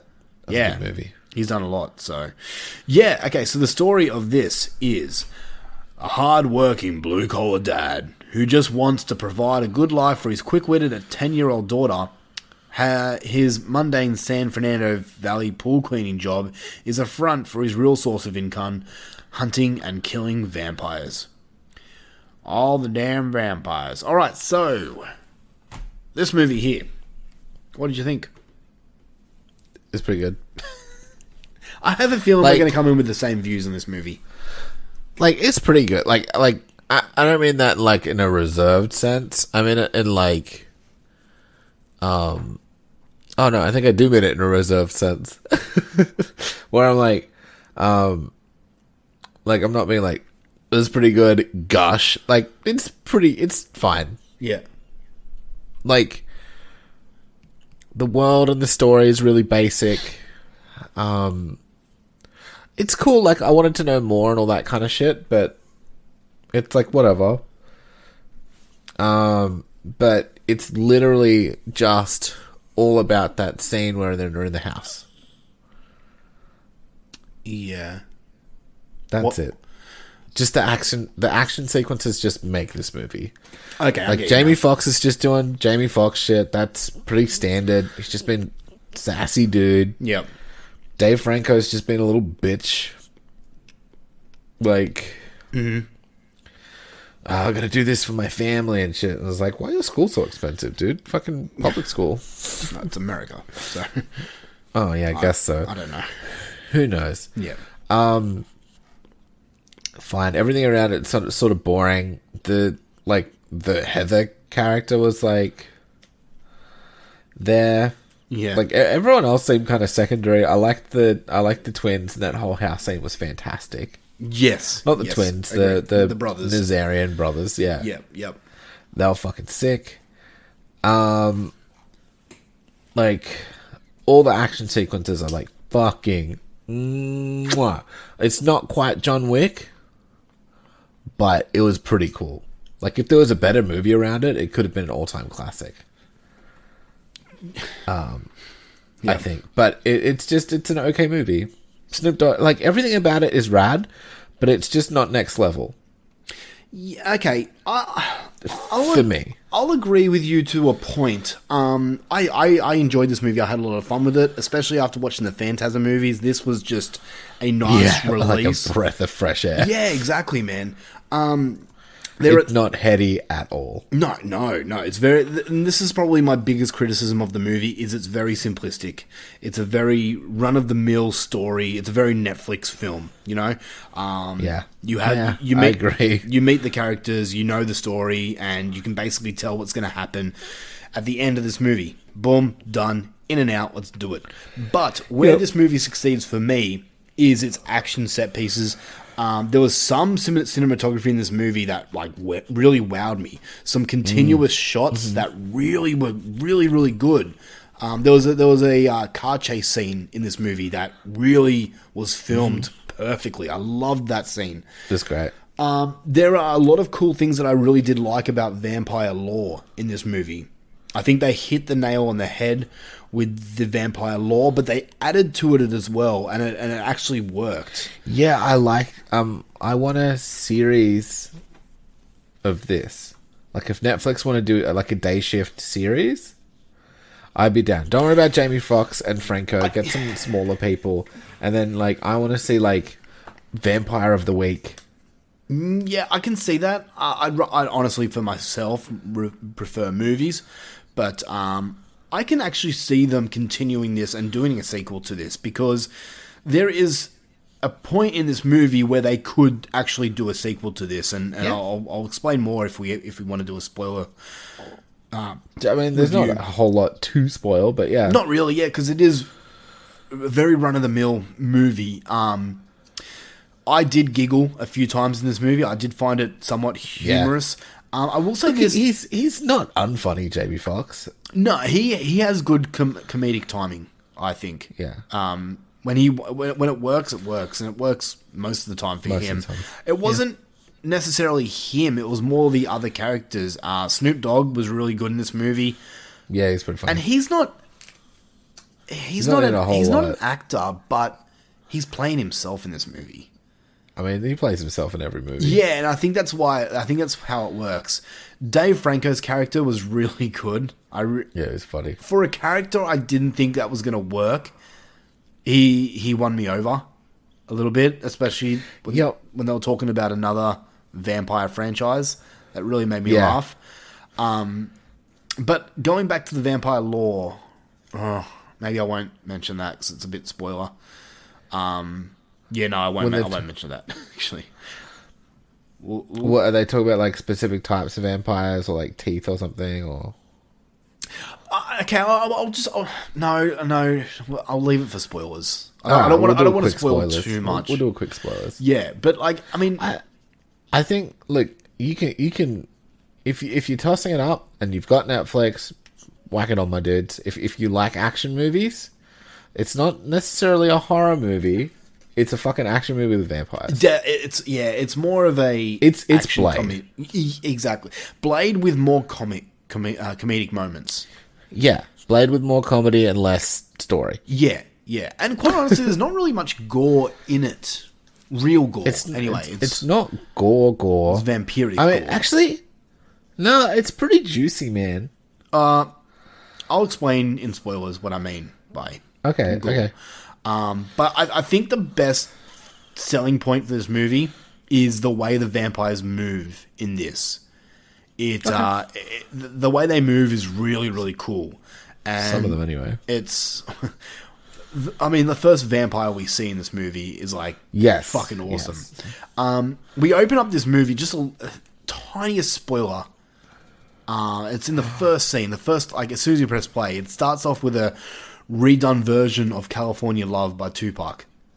Yeah. And I hated it. I hated the redo version. I was like, why didn't they just play the original? Maybe there was something with contracts. No, who knows? But okay, I'm like, all right, cool. You're setting up the movie with a cool song. We're getting pumped.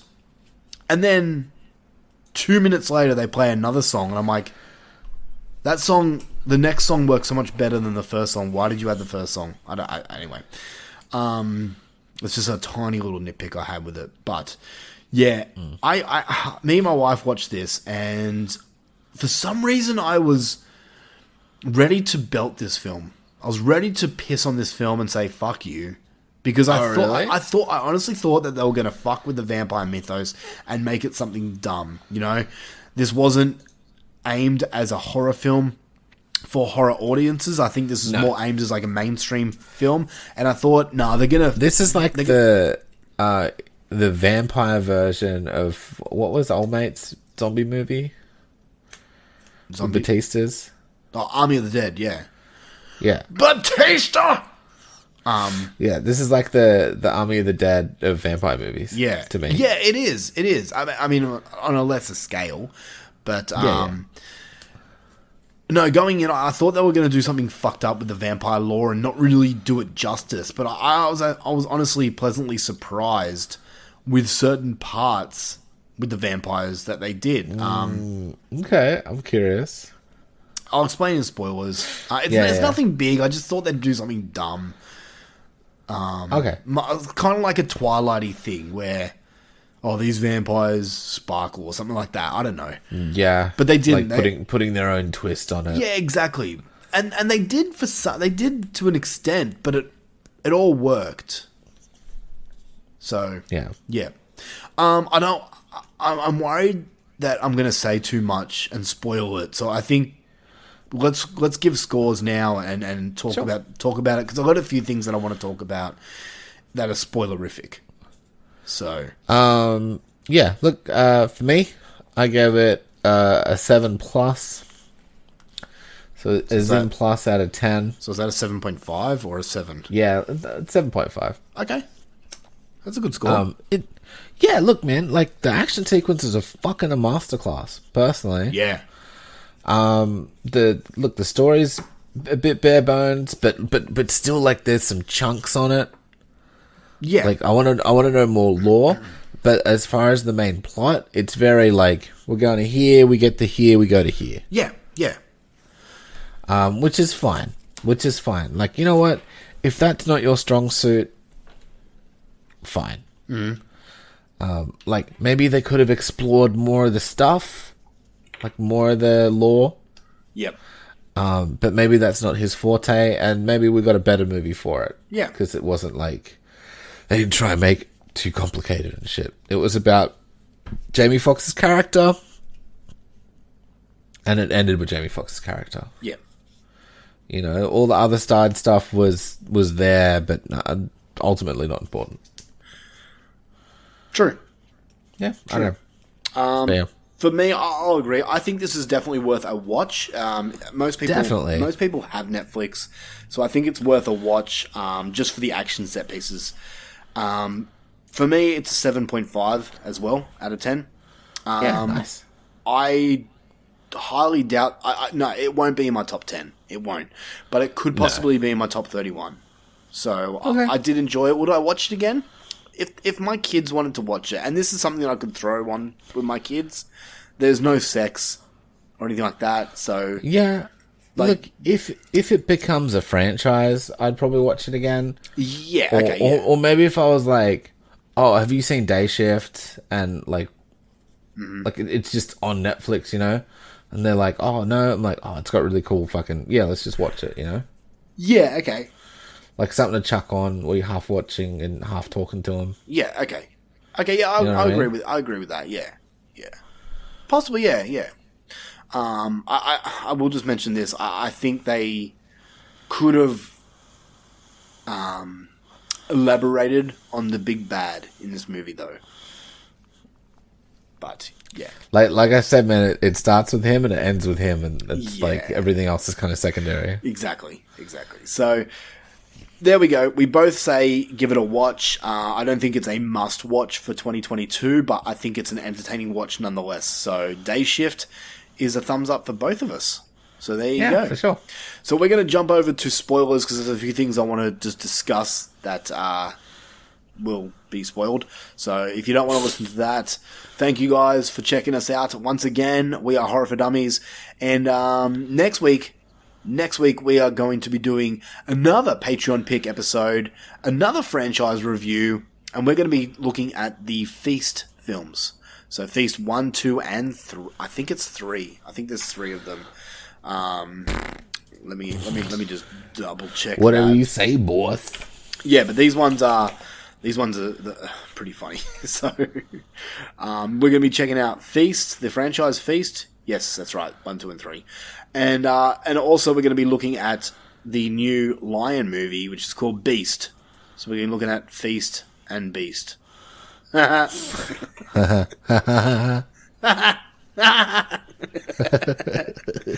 yeah, catch us next week when we tackle those two things. And if you're leaving us now, we appreciate you.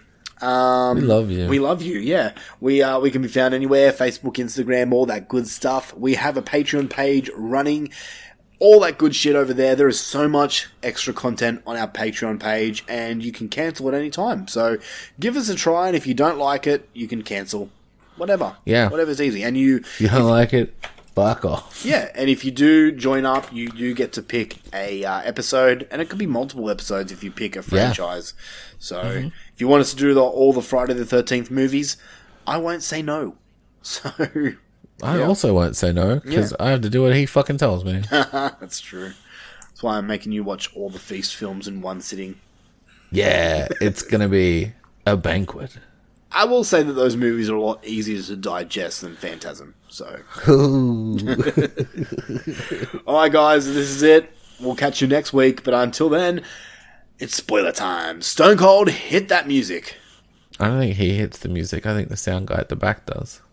Shut up. Sorry. Spoiler alert, oh yeah, oh yeah. Spoiler alert, oh yeah. Spoiler alert, oh yeah, oh yeah. Spoiler alert, oh yeah, yeah, yeah, yeah. Spoiler alert, yeah, yeah, yeah. Spoiler alert, yeah, yeah, yeah. Spoiler alert, yeah, yeah. Spoiler alert, yeah. Alright, spoiler time. So, what I was alluding to about the thing I liked with the vampires in this movie is the teeth. I like how not only do the teeth like have values and then they can they actually, if you look closely, they have like little barbs, like they're serrated. And I thought that's a cool touch. I like that they're not just clean fangs. These ones are actually like steak knives. And it's like each serration is like age, sort of thing. Or like seniority or something like. Yeah, I think it's age. I think it was age too, because they had the elders and But yeah, these teeth are worth numerous prices. So they're basically they're akin to shark teeth. Yeah, sort of exactly. They are. And I mean, we had that character that wears one of them around his neck like a shark tooth. And yeah, I thought that was really cool. I really liked that point. That was cool. I liked I want to see like a Men in Black style-y, where they're working at the union or whatever, and it's just a couple of union people in there. That's what I'm saying. That's why I think they will do a sequel. Oh yeah, you're probably right. They might do a spin-off TV series. That'd be fucking cool. Where they're going in, you're like learning about all these different vampires and stuff. Because I liked, what makes a European, and what makes an Eastern and all that kind of shit. Like, that'd be super cool. It was. I love that lore kind of shit. But again, I think that they're not the best at plot stuff. So I think that probably would have just complicated things. Mm-hmm. Yeah. But it was basically just a plot device to be like, this is weird. Yeah. And then, I agree at the end, the big bad wasn't really much of a thing. I'll admit, man, I kind of fell asleep during that last battle, and I don't really know what happened, even though I predicted that it was all going to be fine, and Jamie Foxx was going to walk away fine. But I kind of fell asleep during that part. That's all right. I'd like more of this universe. A lot of people were... I was speaking to a couple of guys at work, and they were like, how did Snoop Dogg survive? And here's... motherfucking Snoop D double G, motherfucker. Here's my theory, and it's a silly theory, but it's a theory I'll go with just to somewhat have an explanation. So Snoop Dogg was bitten, right? Yeah. But I think that the vampire just took a hunk of flesh out and didn't sink their fangs into his skin, thus transforming him in. Maybe. And also the time when he blew himself up, people were like, yeah, but he blew himself up. I'm like, yeah, but that was a light grenade. So instead of it throwing shrapnel everywhere, it just exploded light. Light's not going to kill Snoop Dogg. It's going to kill vampires. So, yeah, exactly. Or it could have been one of them garlic grenades that he talked about. Yeah, maybe, yeah. So didn't use. Yeah, right, yeah. I'm alright with that. What I'm not alright with is, was it Heather, the girl next door? Yes. Okay. So explain, correct me if I'm wrong, but she says that she's a familiar. A vampire familiar, which, if you know vampire lore, familiars are... It's a human. Yeah, it's a human who is like a vampire's helper. And they're doing that in order to become a vampire, right? I think in this, familiars are just low-level vampires or something. are they? Because the original, like, premise of the familiar is they're doing No. I know what an actual familiar is, but I feel like in this, it's just like a new vampire. Okay. Because remember, like, there was one dude that got away, and I was like, how did he not burn up? Oh, he's just a familiar. Yeah. But why would he burn up if he was a familiar? It's because familiars in this are vampires. And then they'll talk about the sunscreen and shit. Okay, yeah, true. Do you know what I mean? I get what you're saying. It makes more sense. It's wrong. It shouldn't be. Also, doors aren't a thing in this one. Like entryways. Yeah. Which I was like, yeah. My point what I was making is, like, if she was a familiar, meaning human, but wanting to turn into a vampire, why was she so mad about eventually becoming a vampire? She was mad about becoming a vampire because she never wanted to be a vampire, I guess. Okay. It might be a familiar. Because I think if a familiar was just, I don't know, another class of vampire or something. Yeah, okay. Potentially. Don't like it. I don't know. I'm not sure. Yeah, okay. But it felt like one of the few things they were mucking around with. Okay, alright. Going back to what I said previously about the vampire lore and how I was ready to dismiss this movie. Yeah. And then they did some things and I'm like, alright, you're going good. That scene right at the start where Jamie Foxx is battling the old woman, right? Yes. And he stabs her and she starts vomiting. I was like, no, because he stabs her straight in the stomach, right? Mm-hmm. Original lore is you stab vampires with a wooden stake in the heart, right? And when he stabs her in the stomach, I'm like, that's not near the heart. You've already fucked up vampire lore. And then she turns around and goes, you missed. And I'm like, oh, thank Christ. Oh, thank God. Okay. Yeah. And then when he cuts her head off, I'm like, all right, cool. That's another way to killing a vampire, decapitation. Good. All right. Yeah. All right, movie, you have my attention now because they're not fucking with the law. They still got the vampire rules, which I like. Well, decapitation doesn't kill them in this one. You need to take the teeth. Oh, yes. That's Removing the teeth is the only way you can kill a vampire in these ones. That's why Franco's alive. Right. Because he gets his head cut off. That makes more sense. Okay, I didn't pick up on that. Okay. Because he doesn't pull... Yeah, because the head vampire chickie's like, you do the only thing that kills us truly. Like... So, stake through the heart? Stake through the heart can kill, I think. But I think even that... or maybe it puts them down, but the only way to properly finish them is to... Grab the teeth. Take the teeth out? Yeah, I think. Alright, I'll go with that. That's new vampire lore that works. Yeah. I like that. I think that's cool. I like this universe. Like I don't want to see Jamie Foxx series. I'd like to see, again, more. like probably like, like honestly more of a Men in Black show, but that's already been done with like, an old rookie and a young person that we're learning through, and yeah. Not an old rookie, but like, a rookie and a mentor type character as well. Yeah. But I guess you can say it's been done before, but I don't know, it's a cool formula. It works. Yeah, it does. So they make it interesting enough, put a few twists on it. Yeah. I don't know, I think this movie just worked for me. I think it was the fact that we watched the Phantasm films and we just needed this. A real dumb movie. Yeah, we did. A turn your brain off action movie. 100%. Yeah. So I feel ya. I don't know. I think that's all I can really say about this movie. Unless you got anything That's all I had to say about that. Alright guys, well that is it. Thank you for listening to Horror for Dummies. We appreciate you in every way. We'll even give you a hug if we ever see you. But yeah. Join us next week for Feast and Beast. The fucking coolest title ever. Yeah.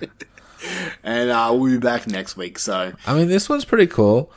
Like, thanks for listening through Phantasm 3, 4, and 5, and Day Shift. It doesn't have the same bell as Feast and not Beast. really. Okay, yeah, Feast and Beast is probably a little bit better. Sounds like a double album. It does, eh? Yeah. Yeah. Sounds like a cool movie for a cool movie title. Did you watch Yeah. Feast and Beast? Yeah. Or like a reality show. The Feast for the Beasts? I don't know. Yeah, they've got to like hunt and... Okay, so it's half hunting show, half cooking show. Yeah. So they've got to like hunt something. Yeah. Like a predator, like a bear or something, and then they've got to cook it real good. Oh my god, let's start a YouTube show.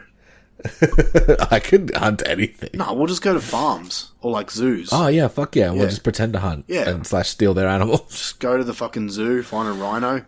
Yeah, fuck yeah. Come here, you cunt. Get out of here, big horn dickhead. He's coming right for us. And then later it can be like, now what you want to do with rhino protein is you really want to get that cumin in there. I wonder how long that YouTube channel would last. Probably not heaps. Anyway, that's it from us. Say goodbye, Loof Loof. Bye-bye. Dip!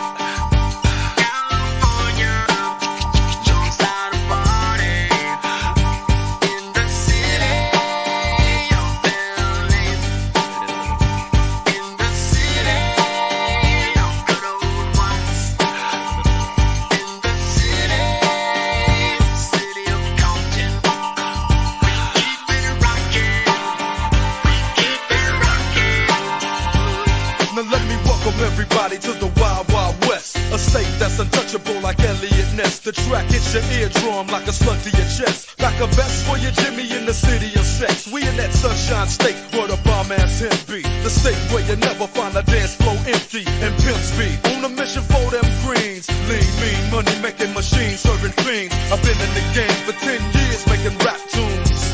Ever since Honeys was wearing Sassoon, now it's 95 and they clock me and watch me diamond shining, looking like a Rob Liberace. It's all good from Diego to the Bay. Your city is the bomb if your city making pain. Throw up a finger if you feel the same way. Straight putting it down for California, yeah.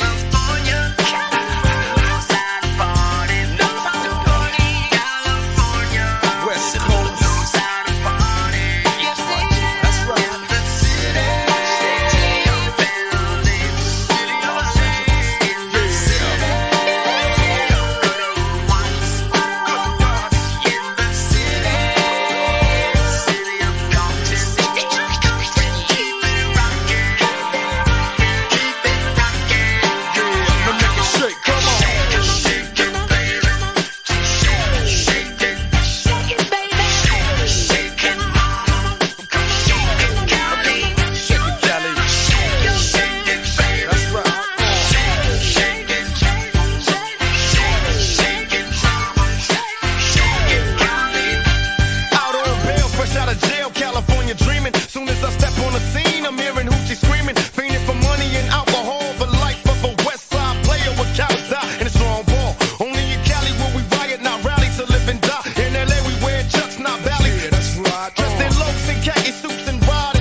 bitch in the house.